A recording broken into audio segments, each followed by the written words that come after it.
Hi,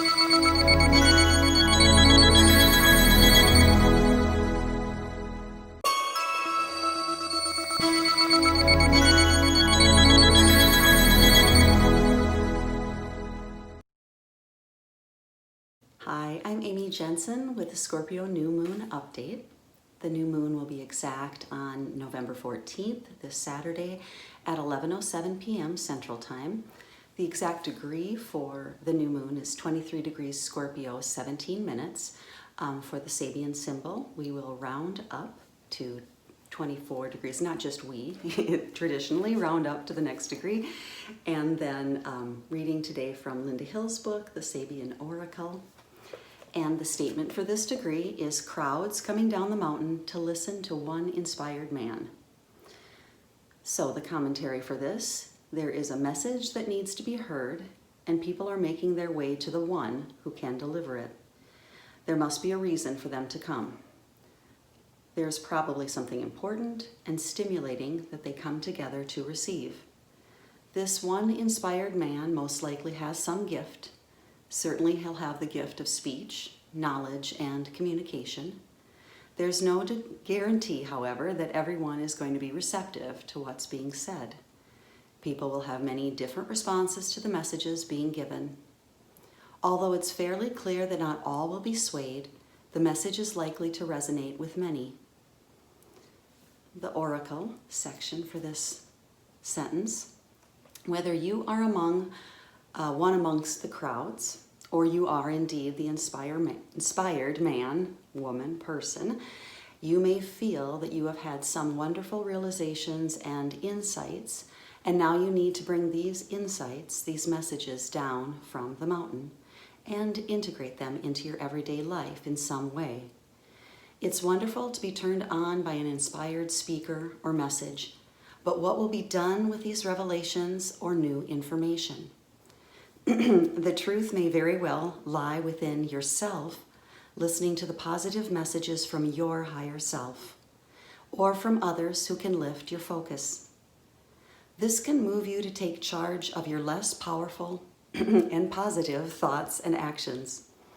However, there may need to be some kind of thoughtful discrimination about what's actually being said, as blindly accepting what's being imparted can lead to a loss of one's individual mindset. Excuse me. Keywords: power to sway the feelings and thoughts of many, the ability to draw a large audience. The Jesus story: giving one's power away to those who apparently have more authority. Charisma: having a large audience. The minds and the ears of the many. Oratory skills: gurus, listening, ascending the mountain to achieve a purer state of being, lecturing. The caution: naivete, gullibility, feeling like someone else holds all the answers, but you don't. Situations that smack of guru mentality, idolatry, and the manipulation that can result from it. Never knowing when to keep quiet, forcing ideas on others when they don't really want to listen. Not letting anyone else get a word in, demanding attention, feeling above everyone, or snobbery. Excuse me. It's been an interesting morning already with this voice thing going on. It should be okay now. Before that, my cats were knocking things over. They're not usually that raucous. So it's been a little interesting. So I'm thinking there's a little chaotic energy in the air.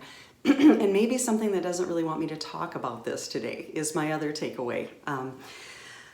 So I'm going to talk about it anyway, right? As I was preparing for this earlier this week, I was thinking the four things that came to me: dragon, phoenix, swan, and peacock. And then I realized, well, I believe I've already talked about dragon and phoenix during this Scorpio season. Swan is interesting in that I really wouldn't associate it with Scorpio, but there's some aspect that kind of came through for me this week. we just finished a Mercury retrograde period. It's the last one of the year, and it's the last one in the water element until 2025. And about every 6-7 years, the elemental year is repeated.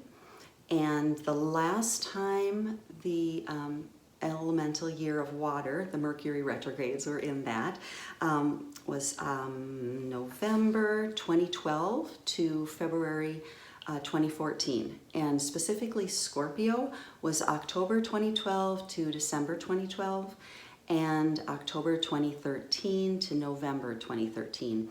So sometimes I just like to mention that there might have been something going on in your life at that time that was significant, or maybe you're seeing a recurrence of those themes playing out now, or maybe you'll make some correlation between those time periods. This comes from the Mercury elemental year, and I'll mention this book in the comment section, or in my information section, from Gary Caton's wonderful book on the Mercury elemental year. And actually that's where Swan kind of popped into my head. In alchemy, the swan is symbolic of the albedo or whitening phase, which is when correlates to the Mercury conjunct the sun phase. So a white swan swimming gracefully on the surface is at the meeting place between the waters of the soul below and the sky realm of spirit above. And that was from Gary Caton. And then I looked up the swan spirit. Here's a lovely card. All right. And that is from Colette Baron-Reid's book, Time for a Deep Dive. So anytime we go deep, we think Scorpio. So I thought, kind of perfect. With their graceful long neck, swans are able to reach into the depths. When swan spirit arrives, you are called to take a deep dive beyond what is easily available on the surface. You may think you know what is best for you now, but take the plunge into the depths of your awareness, for there is knowledge you are not aware of and great treasures to discover. Deeper understanding awaits you, and a perspective that comes from greater self-knowledge is what you need right now to better understand a situation or relationship. As you come to know yourself more intimately, so too will you come to better know others. So Swan Spirit asks you to go beyond the surface of what is happening between you and others and resist the temptation to judge by superficial appearances. Know there is much deeper potential for loving connections, forgiveness, and mutual understanding. Choose to dive deep into your why, asking the deeper questions of yourself. You are led by the grace of Swan Spirit. All right, and going back to the end of this Mercury retrograde cycle, Mercury just had its greatest or max elongation on the 10th. So at the end of the cycle here, we are bringing into reality, into the physical plane, all that we have integrated and moved through over this cycle. So the cycle began October 1st with the max elongation as an evening star, and then descended, made it its conjunction with the sun, and now again the highest it'll be as a morning star. So just thinking back from October 1st, this is another little deep dive. Go back, what have you been working through? And then what are you ready to bring forward from this period? And chaos is kind of part of that energy. If there's chaos in your external world, it may mean that you've made the changes internally, but the external physical part of your life is just catching up. So not to fear the chaos. I guess maybe that's the mantra for 2020 anyway, right?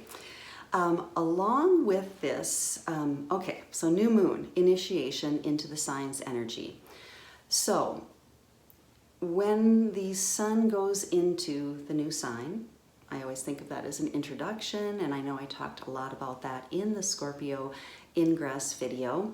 The full moon So Scorpio, the moon moves along, and then it's opposing the sun. So the moon was in Taurus at the full moon and bringing reflection and polarity.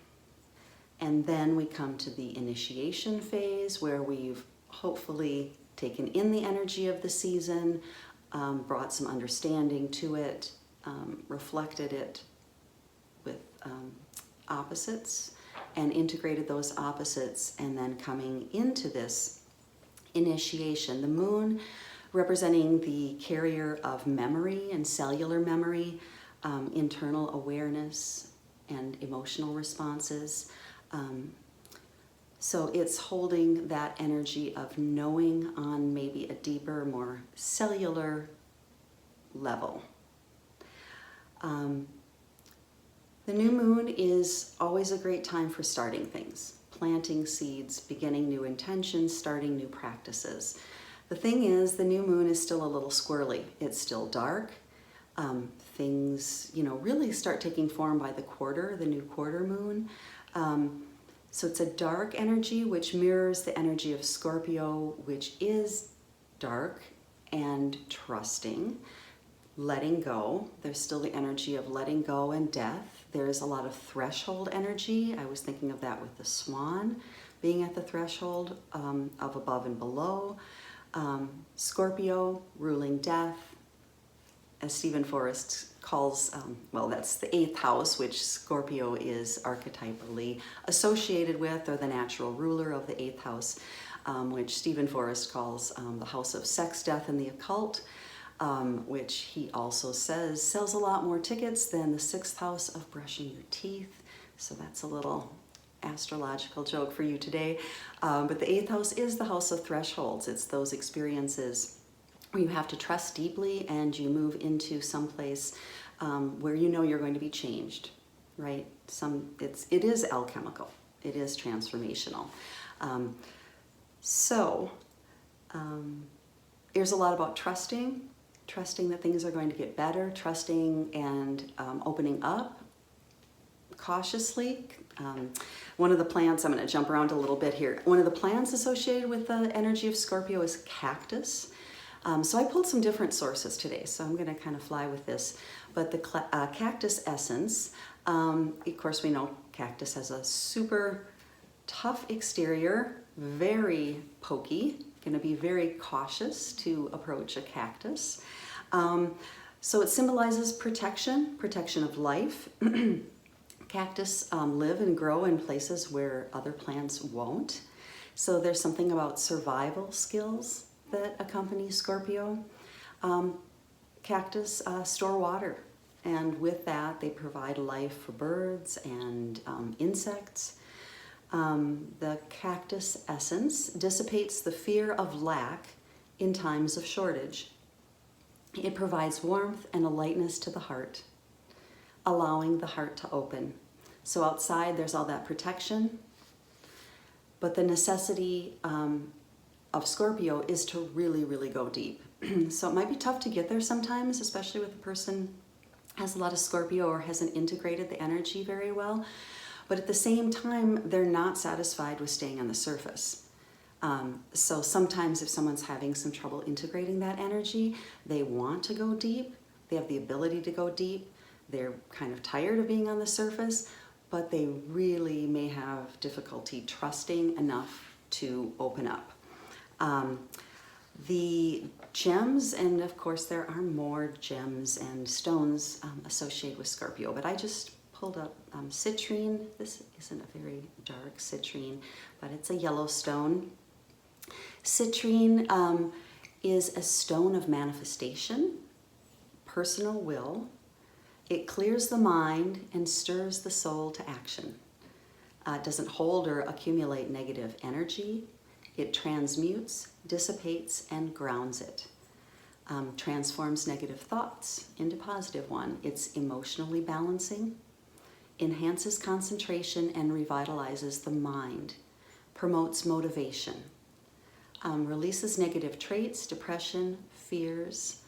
And if you think of all those words, they all have a lot to do with the navel chakra, the Mars chakra, manifestation of will and personal power.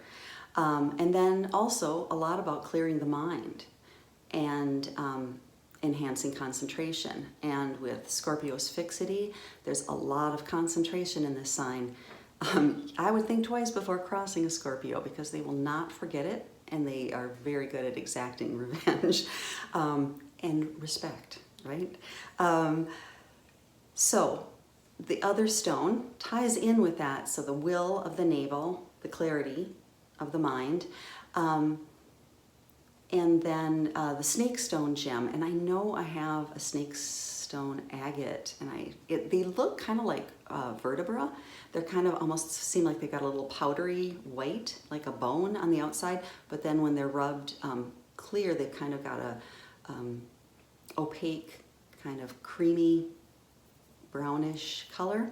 They're a little creepy, not gonna lie. So, and I know I just had mine. Now I can't find it. It probably knows that I'm a little creeped out by it. So the snake stone connects to the base chakra, so your root chakra. So it brings things down to earth. But it also connects to the solar plexus, that navel chakra, and the crown. So it's like feelings of safety, being rooted, self-esteem, which is your navel chakra, your will, like putting yourself forward, and then being connected above. So with that, it has that Kundalini energy of lifting up energy and then also being able to bring it down to earth. Okay.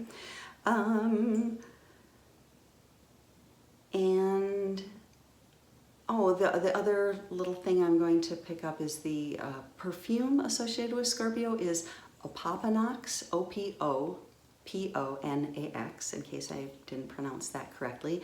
And it's used mostly in perfumery as a fixative, which I also thought was interesting. So that helps other scents have a sense of cohesion. Other scents, S-C-E-N-T-S, have a sense, S-E-N-S-E, of cohesion, of staying power. It's also referred to as sweet myrrh. There's no relation, but it softens and balances the emotions. It enhances connection with the divine when used with intention. Okay, so maybe today or when you watch this for your new moon intentions, you add that perfume. And I like the idea of it softening and balancing because, again, with Scorpio, you have a lot of intensity with emotions and intention and will. And so just that softening to it is a nice addition. All right. Also, Mars, the traditional, the old ruler of Scorpio before we found Pluto, and depending on where you are in that whole spectrum. So Mars, ruler of the navel chakra, along with Pluto, is going station direct on the 13th, so Friday, tomorrow, at 15 degrees Aries. So I think we're all going to have a little energy coming in to move forward. It's becoming available. Now, hopefully this doesn't translate as more impatience and irritation, but if it does, just bear with it. Everybody's been pent up for a bit and maybe pent up a bit more. Mars went retrograde on September 9th at 28 degrees Aries. And I'm just mentioning these degrees also in case you have something at or near these degrees or squaring or opposing. It could be activating at this time. Or maybe you've noticed it, so you can go back and look at your chart. So it went retrograde on September 9th at 28 degrees Aries. It is going station direct, like I said, November 13th at 15 degrees Aries. And then it'll be back to the degree at which it went retrograde in January 2nd of 2021. So this Mars in Aries, Mars does not go retrograde in its own sign that it rules, Aries, very often. The last time it did was 1988, from August to October in 1988. So again, just another date or frame of time if you'd like to go back and look or think about if there's anything that was going on in your life at that time, and see if there are any correlations or anything that's been coming forward now to integrate that was began at that time. Many of you were not even here at that time. All right, just moving into any sidereal considerations, so looking at the chart in the Vedic viewpoint, which I know very, very little about, but I like to look into that also just for the harmonics as well. One of the things that just popped forward for me out of all the symbolism, so this is super brushing over a lot. Okay, a few things. The symbol for, it's in Vishaka, that nakshatra, so segment of the heavens where this new moon is going to occur. The keynote is a star of purpose. So again, that very purposeful energy of Scorpio. The symbol is a decorated gateway, an archway decorated with leaves, basically used for marriage ceremonies. And so I just got this image, this beautiful decorated archway. And if you're an image maker, artist, or just would like to think about that image, an archway decorated with leaves. And as you move through this time, so you could use this in your meditation or intention, imagine yourself like, anyway, a gateway is a threshold. It's something we step into. It's something we step through. It symbolizes entering a new space or entering a sacred space, moving from one state of being to another, which is the inner alchemy that we're hopefully doing in our everyday lives. The power to achieve the Shakti, or the power for this nakshatra, is power to achieve goals through efforts, abundance over time. And that is from Julene Lewis, who I will always also put a mention in my notes. It is a nakshatra of purpose. It gives determination and a style or single pointed focus. The seed sounds for this are T, Tu, Te, and To. If you are a person who uses sounds in your meditation. So the other two animals I would just like to bring into this energy are the tiger. It's the animal associated with this nakshatra, plus it's a fire animal, and I'm going to read from Kim Krans' book. So tiger, lunar force, ease in darkness, feminine energy. The tiger hunts at night, at one with the silence, fearing nothing. This card reminds us to take in the wild darkness, to allow the lunar forces to soothe and heal our spirits. Sensuality, receptivity, and devotion are all heightened in the midnight hour, and the tiger takes advantage of these boons. Spend some time in silence this evening, drinking in the potent calm. There is nothing to fear in the stillness except the awakening of your own power. I love that. The other symbol, how could I get through a Scorpio season without bringing in the scorpion? All right, the light is a little bright. Okay. So again, from Kim Krans, Scorpion, passionate, competitive, tends toward isolation. The scorpion is a passionate and determined creature. Their career is very important to them, as are a few select friends. Sometimes the scorpion's heat festers and they focus on an unresolved event from the past, usually a situation where they were left feeling burned. The scorpion card says it's time to come clean about your feelings so everyone can heal and you can get back to your usual fiery but fun self. One other thing I'd like to mention, in the music chakra, this event is occurring in that nakshatra, and it's the musical chakra Rishi, and it's the center between the heart and the throat. So it's a little different system I'm pulling into for this. The color is white, the gem is diamond, and the energy of this just enables the higher spirit energy to work through one's voice and one's body. And I just wanted to close with that because I think, for me, we are all being called to come into our own voice.